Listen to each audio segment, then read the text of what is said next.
Hey there, Bulldogs. Today we're going to talk about something near and dear to our hearts as we start to really fully understand what being home with our kids more than we usually are, and that's homeschooling. So we've got a couple folks on the line that have been doing homeschooling for quite some time, and we've got a soldier, an NCO here in person that's just started supervising what the school system has put out in terms of online schooling.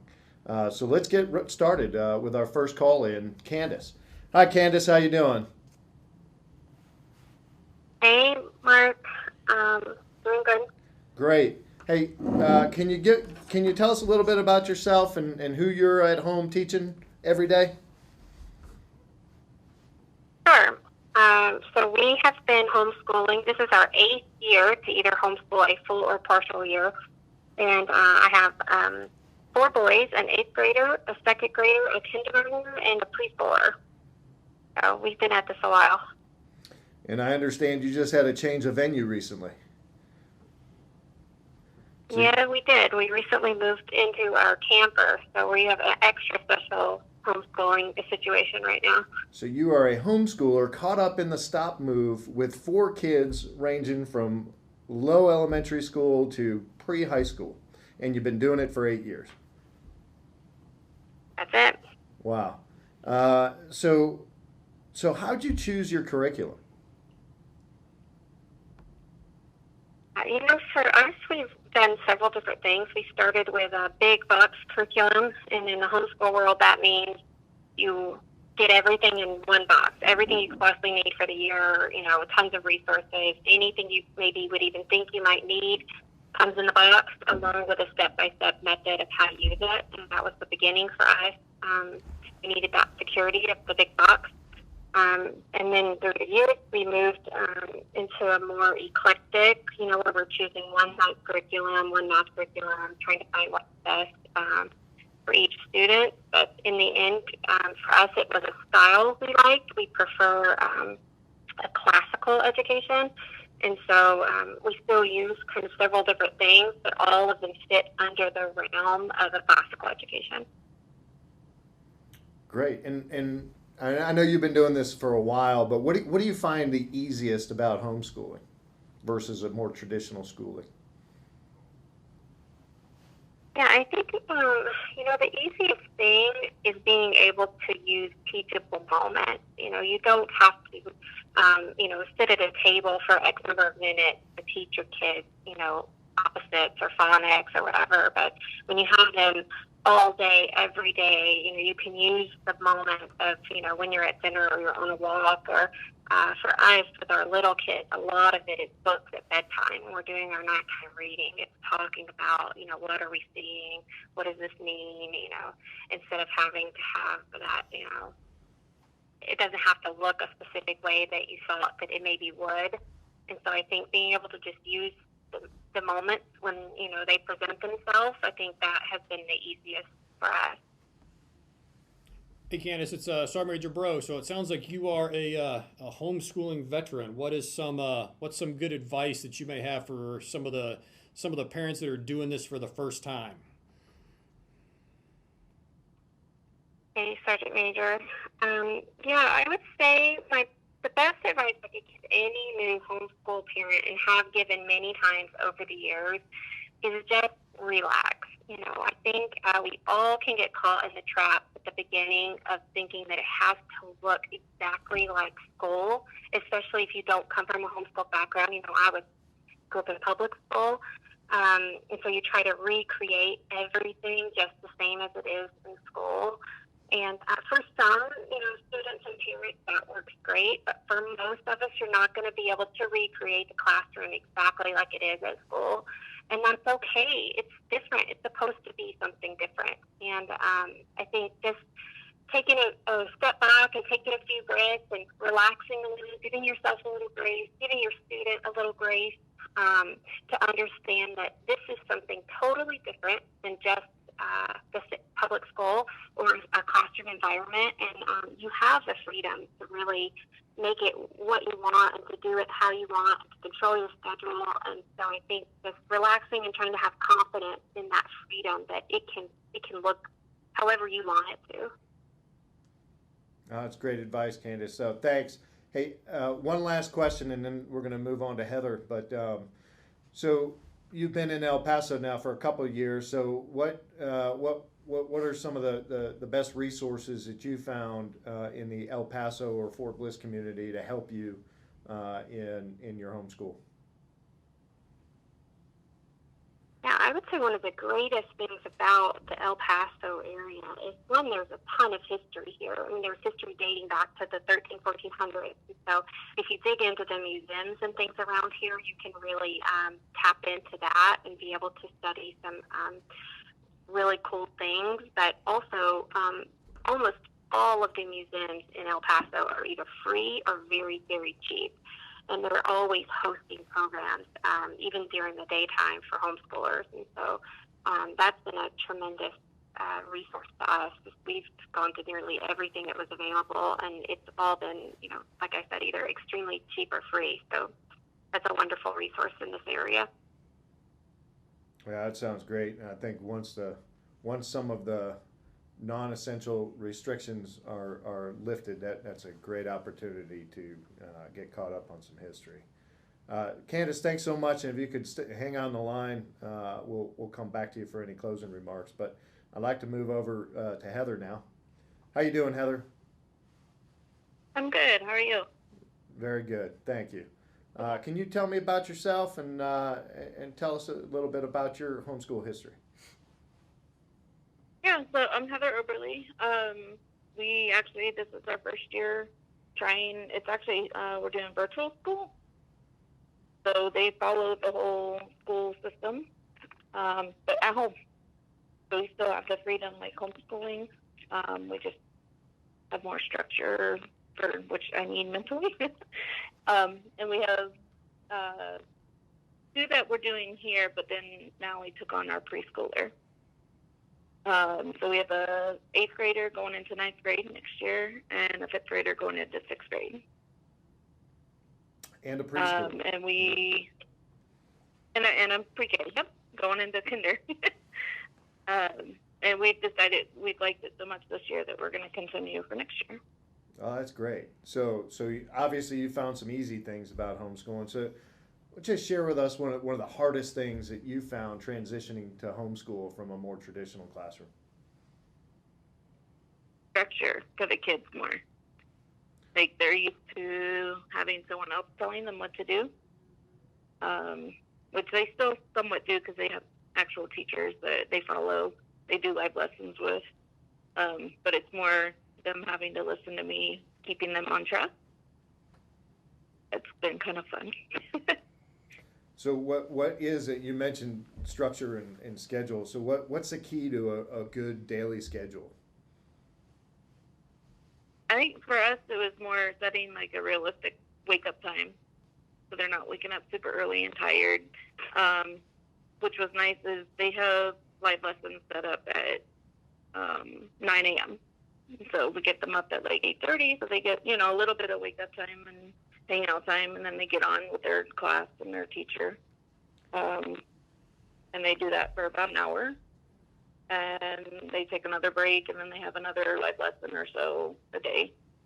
And they just kind of keep on track. They know how many lessons a day that they have to do based off of what's on their chart online. And yeah. So it sounds like you're So it sounds like the youngins are getting used to it. I definitely understand liking not getting up that early. I know my kids are liking not having to get up first thing in the morning. So what are some other things that your kids are liking about the opportunity to homeschool here? They really like the flexibility. We have our youngest, or I guess our two youngest, they are travel hockey players. And so that was a big thing, was they were missing a lot of school because of having to check out early. And so now we have the freedom to, want to leave on Friday to go out of town. They take their work with them, and they can do it in the car or at the hotel or whichever. Or if they just want to, if we're taking a half day, they can do, the first 3 hours of the day and then finish it up on the weekend. Same thing with our oldest. She does dance, and so if it's, busy time for Nutcracker or getting ready for a recital or whatever you want. Yeah, there's just no stress. They know that they can just work on it on the weekend and still have, they don't have to stress about the timeline of really getting it in and turning it in. It sounds like homeschooling in general has its advantages. Well, Heather, thank you very much for sharing with us, and if you could stay on the line as well. I want to take you into the studio with Sergeant First Class Daniels. So he is not homeschooling by choice, because of the COVID response. Schools in the local area have closed down, and Sergeant Daniels has found himself as a facilitator, an instructor, a teacher, all wrapped into one, and coming to work. So Sergeant Daniels, thanks for taking the time out. Thank you, sir. All right. So why don't you tell us about what's going on in El Paso school system and what you're doing. So when everything first hit the fan, it basically started that they was on spring break, and the spring break extended to an additional 2 weeks. That went into supposed to be April 6th. From that time, me and his mother already decided, well, since the rest of the world pretty much is shutting down with the entire schools and everything, we were just going to start teaching them second grade items, math, social studies, science, English, and everything else. So then come April 3rd is when we got the email stating that on April 6th they're going to start doing homeschooling, which is going to be on various websites called Schoology, Enterprise, Galaxy, Dojo, ClassLink, and Lexia just was one this morning that I just found. So we just, like I said, we already started that we was going to start teaching second grade to them because we don't know, since they wasn't having the end of the school year test, that most likely they'll just let him still go to the next grade and he'll just be prepared. He will have a good about 4 or 5 months prepared ahead of anybody else if they took the time to do it. So he's a first grader now? He's a first grader now. And you're teaching him the second grade curriculum. Roger. For just in case. For the school system that he's in right now. Roger, sir. Okay. I have an older son also. He's 13. He's in South Carolina, but the same situation me and his mom talked also was that's what she was going to do. But they already had everything on board in South Carolina with the online school and letting everybody use iPads and everything else. So our situation here in El Paso is all right for them because we have laptops, we have printers, we have scanners, we have internet, and it's good to go. So the only situation I'm seeing that they're having here with the El Paso schools is that they give you the curriculum, they give you the work, you have to print it out, but if you don't have a scanner or anything to scan it back in to show that you've done it, it's pretty much a moot point. So without the resource being provided, you're able to provide because you have that available to you at the home, but yes, other students in the area don't, right, and sir. Therefore aren't going to get to finish out the school year. Roger, sir. Because my son right now, he goes to the SAS, the School Activity Center, which is across the street from Milam Elementary. So they just found a way that their internet was based off of government, just like ours. So they were able to talk to the NEC and get it so the children are able to use it there not for key essential personnel that has to bring their kids to daycare. So they just started using the internet last Friday, and they're able to do all their homework and everything else. They can print, but they don't have the scanning capability to send it back in. So talking with the teacher online, he was just saying, just basically take a picture of it, try to upload it if you can. But the problem is like, what about the kids that does not have internet, that's not able to have doesn't have an iPad, an iPhone, laptop, or the webcam, or any of the other resources in order to go on? Are they left behind, or what happens then? That's just some of the questions some of the parents had also. Yeah. So it sounds like there's some challenges to start out with, but it sounds like you found a good solution, and there's some great resources on post. And it also sounds like the school districts are helping parents work through those challenges as they arise. Right, Sergeant Major. So, and I think it's probably going to take a little while to work out all the kinks, I would imagine, but I think probably we'll eventually get to a good place to where all the students are taken care of. I think the whole mentality for El Paso School District was just to have, for the kids to still have some type of curriculum going, so they can keep on the same balance that they was doing the entire school year. So when it gets to the summer, they don't have so many months between the school year and the next one that's going to start back up. So they do fully understand that situations are happening. People are unfortunate to have the resources that everyone else is able to, but they're just still trying to work with them, having meetings and having discussions and dialogue, and able to email them when they can. That's great. Well, Sergeant Daniels, thanks for coming in. One last question. Yes, So you're full time. You're your son's mother is full-time, and Yes, sir. so how do you balance working and schooling your child? So with the program with both of our units, because of course I'm here in 3rd Brigade and then she's in 14388, they've all came to the plan of the day on, day off and schoolwork type situation. So when we get home from work, both of us, if we have that day on, day off portion, we'll just sit there like we would do any type of homework assignment.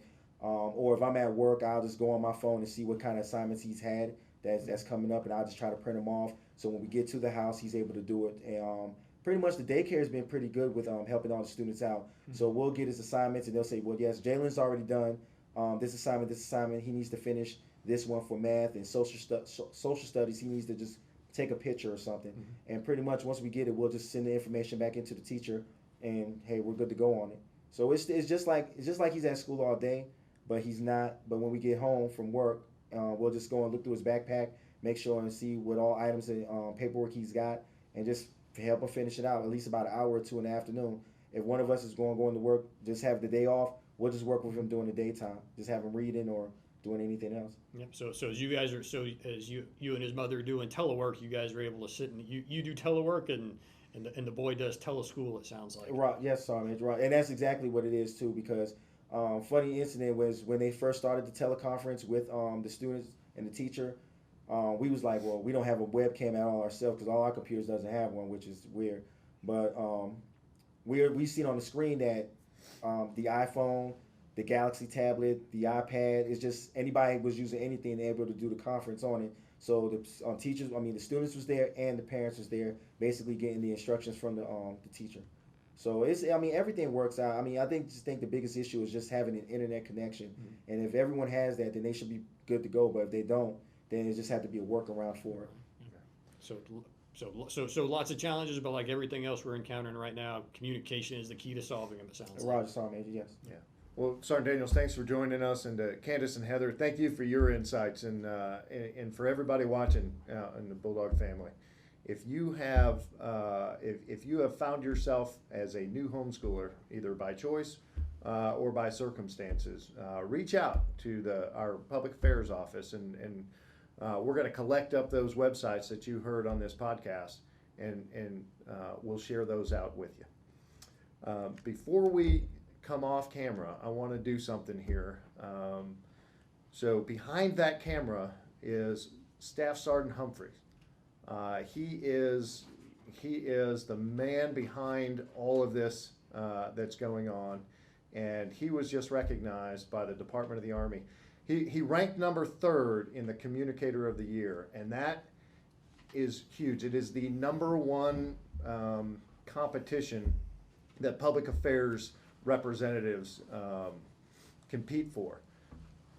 The fact that he was number 3 is important, but what's really a big deal is he is the number 1 uniformed service member in the Army as a communicator, which means he had to also take a PT test, a 12-mile road march, qualify in his weapon system. And that's not detracting from the 2 that beat him, but they were both civilians and didn't have to endure the rigors of what a soldier does on top of his public affairs job. So if you out there in the field will indulge me for a moment, Sergeant Humphreys, come on around here.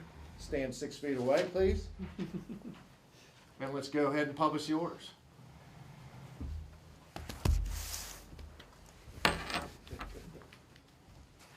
I got a new way to do this without violating the 6-foot rule. So we're going to stand here 6 feet away, and we're going to hold this. But let's go ahead and publish the orders.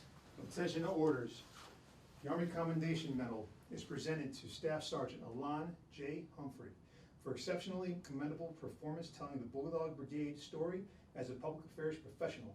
Staff Sergeant Humphrey's professionalism, selfless service, and commitment to excellence were instrumental in the overwhelming success of the Bulldog mission. His actions are in keeping with the finest traditions of military service and reflect distinct credit upon him, the 3rd Armored Brigade Combat Team, and the United States Army. Signed, Colonel Marc A. Cloutier, Infantry Commanding. All right.